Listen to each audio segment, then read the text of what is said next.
ANC says Tito Mboweni's life was a testament to his dedication to the people of South Africa.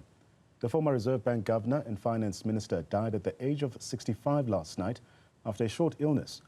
The ANC struggle stalwart became the country's first black governor in 1999, a role he served for a decade. For more on this, we are joined by former finance minister Malusi Gigaba.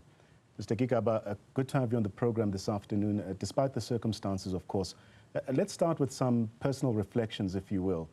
What are some of your favorite memories of Tito Mboweni, and how did he impact your life, but also your career as well?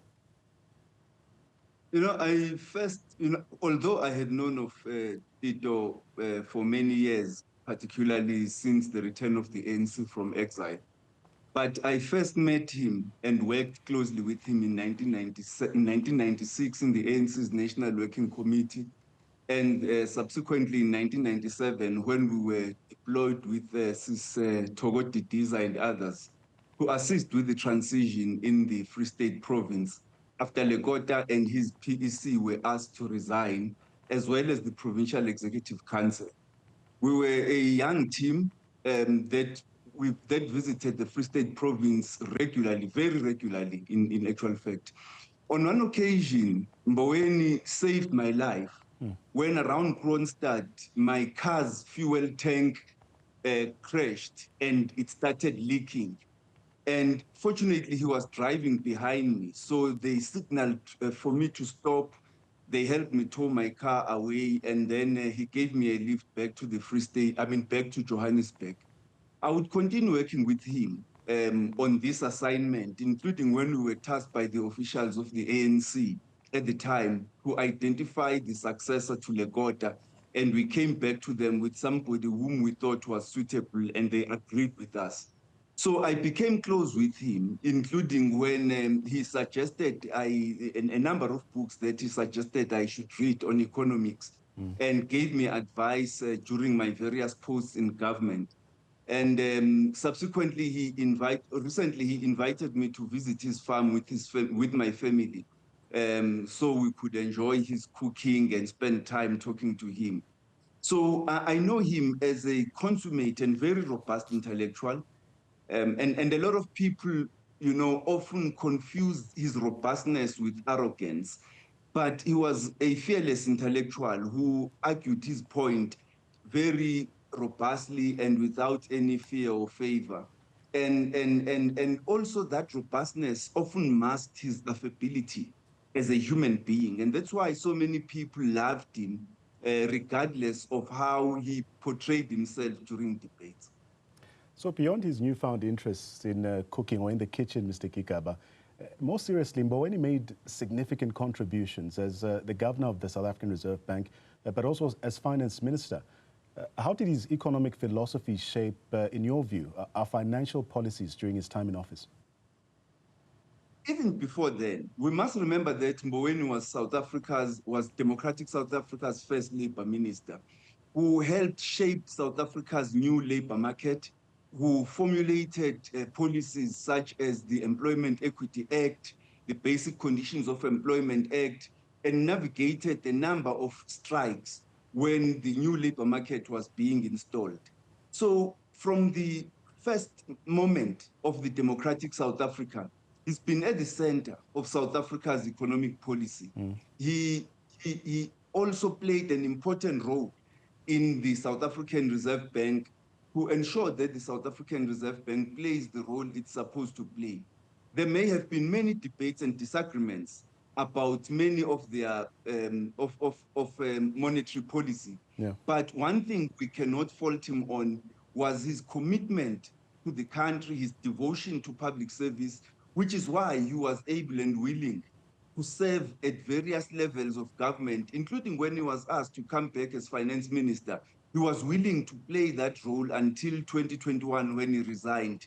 And even after resigning, he continued to play an important role in shaping the ANC's economic policy, both the fiscal and the monetary policy, as well as the labor market policies. Yeah, but safe to say that every leader does face challenges, and I'm sure in his tenure he faced quite a few. What were some of the biggest obstacles in your view, Mr. Gigaba, that you believe he encountered as a finance minister, And how did you see him tackle these issues? I think at the time when he became finance minister, it was a difficult period which he had to navigate, because 2 years after he became finance minister, we encountered COVID, which plunged the country's economy, which was already in crisis, into an even deeper crisis. He had to navigate that period to ensure that our fiscal framework remains intact, the fiscal policy remained in place and remained with and maintained its integrity. Because if he failed to do that, the confidence in the country would have plummeted. And he also had to deal with the challenges of a fiscal framework that was facing many great difficulties, such as a rising debt, challenges of load shedding, having to provide fiscal support to South Africa state-owned entities, and navigate the periods, particularly of the largest, of the entities with the largest debt exposure, such as Eskom and the South African Airways. So he became a finance minister at a very difficult time, which I don't think anybody could envy. And he had to do all of that whilst restoring the integrity of the fiscal framework and the fiscal policy, restoring the integrity of the South African treasury, and ensuring that he restores confidence in South Africa's in South Africa as an investment destination, a country that, in spite of many challenges, was still able to manage its fiscal policy in a manner that would ensure sustainability of the cause of democracy and transformation. Mr. Gigaba, you've worked with many political figures. How would you say Mboweni's leadership style stood out compared to others? He was an affable person. I mean, despite his public posture as a robust person, he was very affable. He was very keen to educate young people and to encourage them to read, because, as I say, he recommended a number of books for me to read. And I think the one that stands out for me was Dan Omira's book, The Volkskapitalisme, which dealt with South Africa's economy from the 1920s up until 1948 and the years beyond, as Afrikaner capital transformed itself into a negligible sector, I mean, from a negligible sector into a very dominant sector in South Africa. So he was an affable person. He was very mindful, because he would always engage you with thoughtfulness and consideration. But he also was a Democrat. He was able to delegate responsibility, to listen to those who engaged with him. But he was a man with a spine. One thing that stood out for me was that Tito stood his ground and was never afraid to raise and make his point, regardless of who thought he was correct. In the face of ridicule and even remonstrations, he was able to stand his ground.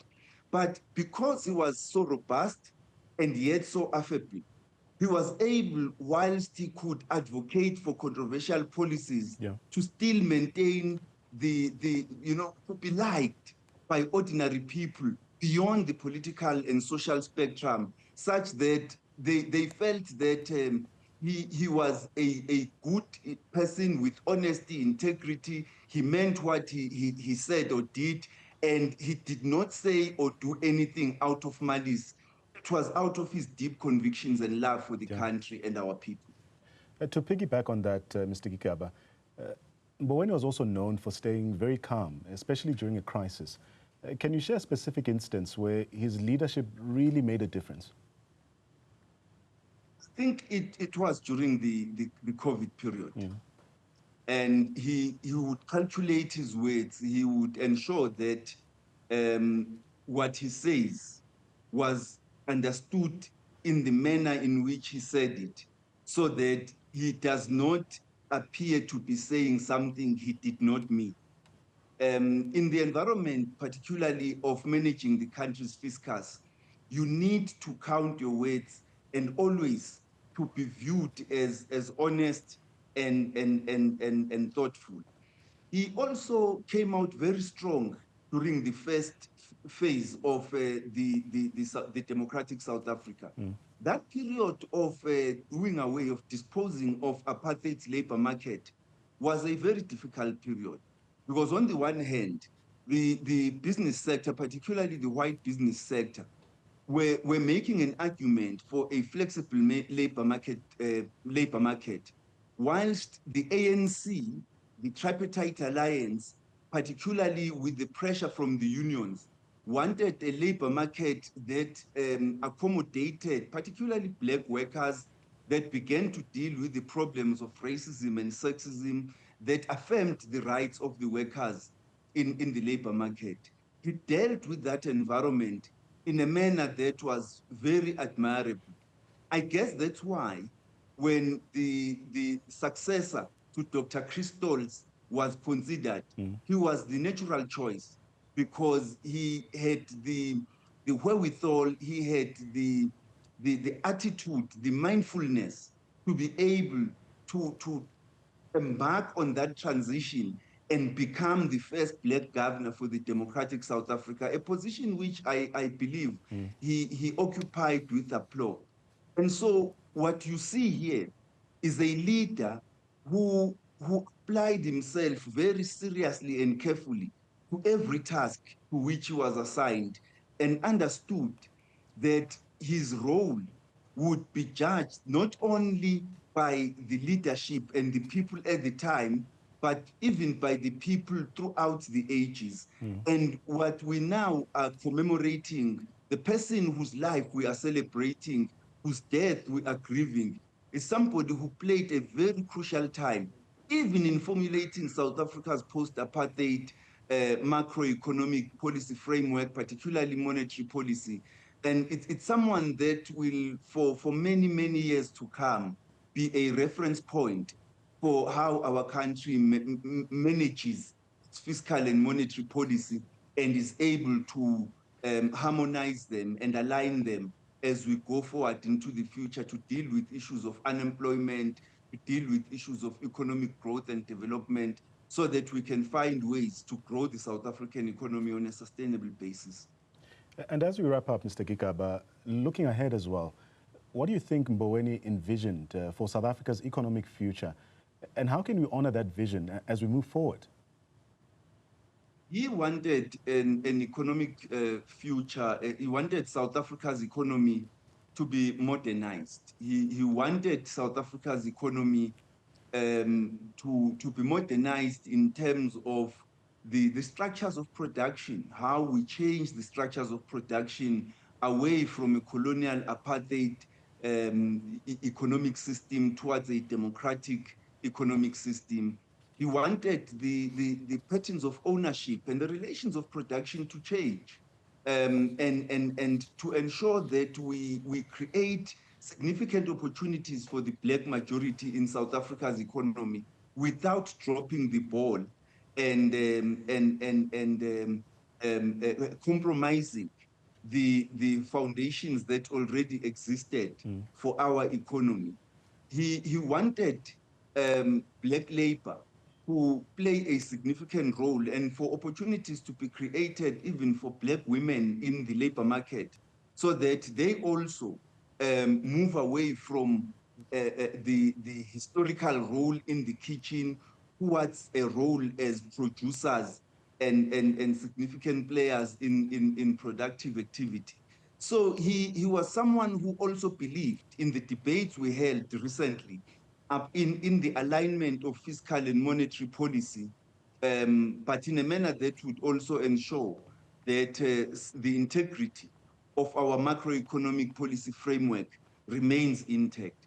I think he understood that regardless of the debates, the nuances that may exist in that regard, that we were capable as a country to find one another and ensure that all the institutions that need to play a role in South Africa's economy played that role for the utmost benefit of the majority of the people of South Africa, because at the end of the day, the National Treasury, the South African Reserve Bank, the labor market, government as a whole, serve the masses of our people. So he wanted all of these institutions to have it at the top of their minds, that they are at the service of the masses of our people.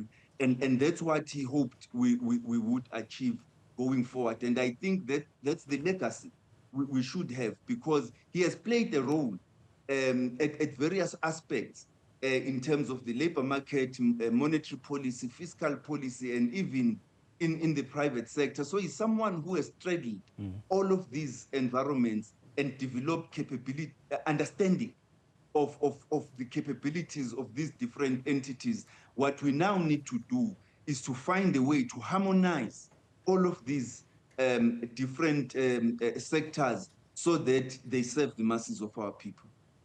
Mr. Gigaba, let me thank you so much for your time. That's former Finance Minister Malusi Gigaba sharing his thoughts and insights into the memory of the late former minister, that is Tito Mboweni, as tributes continue to pour in.